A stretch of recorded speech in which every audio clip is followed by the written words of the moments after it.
Silver Tsunami. It's actually really exciting. It fits so well inside of a progression plan for a salesperson. We all know that a tsunami is a wave, right? That comes in with a ton of power. Here's what silver is. It's the color of people's hair as they reach retirement age. Now, specifically, baby boomers. There's a lot of disrespect thrown around with the word boomer. That's not what I'm referring to in a disrespectful way. I'm referring to a generation of powerful, driven entrepreneurs who basically took a crisis after World War II and turned it into something incredible to the economy we know today. Now, here's what's happening. They're ready to retire. They're leaving in droves. And a lot of them have businesses that they've built to provide for their families, to put their kids through college, to have the freedom that a business owner has. The challenge is their families find their own passions, their own interests, their kids, their posterity. They don't want to play in the realm that mom and dad did. And so these businesses, they're up for grabs. Their legacy is up for grabs. What they have put their blood, sweat, and tears into for the last 30, 40 years is ready to go somewhere. And unfortunately, there is a deficit of people who are willing or ready or able to step up and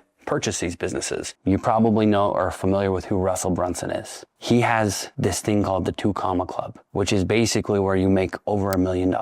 The 2 Comma Club is a big deal. Like, that's the dream for most people. $1 trillion has 4 commas. $1 trillion is a lot. A lot. That silver tsunami that is coming in, it's projected to be 5 to 10 trillion. There is so much money and so much legacy and so much good that can be done. Now, here's part of the problem. If that money is removed from the economy because that business is shut down, or those businesses are shut down because there isn't somebody to come in and buy them and take the helm of them and move the economy forward, that is a big problem for us. There is trillions of dollars that is on the table that could be going away if someone doesn't step up to that table and fill their plate using the skills they've learned being a salesperson. Now, here's a natural progression of a salesperson. You sell, you do really good, you hit your quota. What happens? You move to management. All of a sudden, you're looking at the ownership and you're like, I could do it better than these guys. I could do my own business. That's what I'm going to do. So you're looking for a way out. This is literally how the whole shaved ice thing happened for me.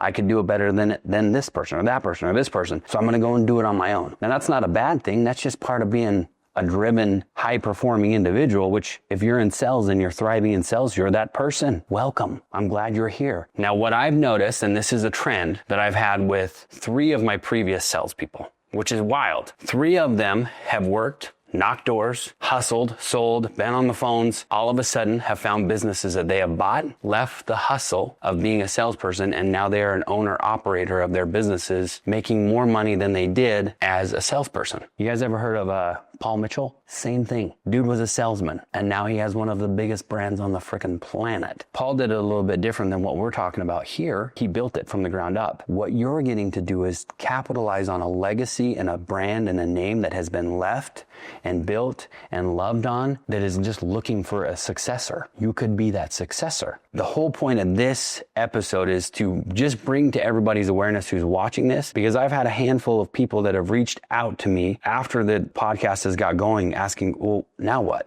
What's the next step? What's the purpose of Sell Anything? Why are you doing it? And for a long time, I was like, because I just feel like I should do it. Now I actually know why I am doing it, because literally all of my success came when I was completely sold on myself and I decided to buy a business for myself. There are so many startups and so many startups fail. Literally 80% of the startups fail. You know what doesn't fail very quickly? An established business that has systems in it already and people in it already, that is already turning a profit and just needs new leadership to step in. In the generation we live in now, many of us are very familiar with technology. A CRM, customer relationship management tool. We all know what that is in sales.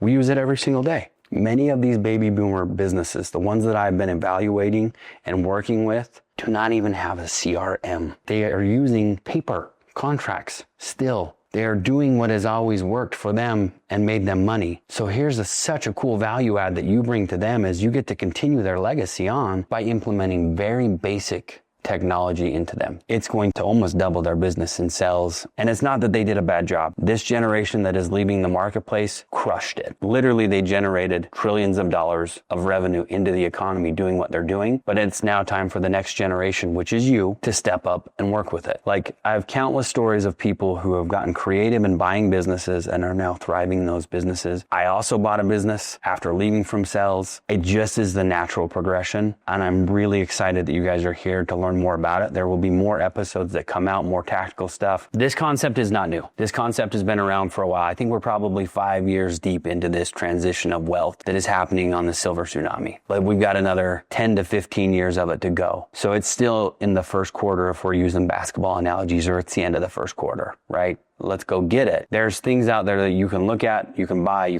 there are people that are talking about this. Here's what's in it for you to be here.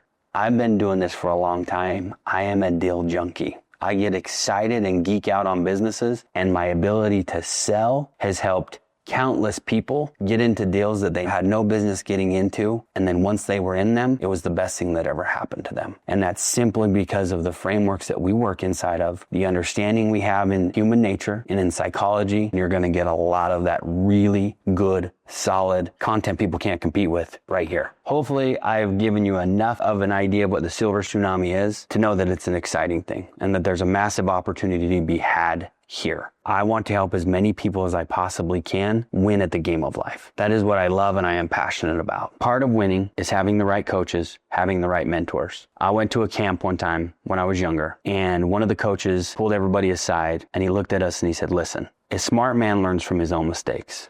A wise man learns from the mistakes of others. I have made so many mistakes. I'm what you would call smart. Not even S-M-A-R-T. I'm Homer Simpson smart, S-M-R-T. I am so smart from the mistakes that I've made that I want to share some of the wisdom with you of how you navigate this silver tsunami and you become an acquisition entrepreneur. You want to stay tuned. And honestly, you're going to want to subscribe, and there will be some stuff that comes out that you're going to probably want to get into. And I say probably because I want to act like I'm humble. You're going to want in it. It's going to be really good. So make it a great day, guys. Thank you for being here.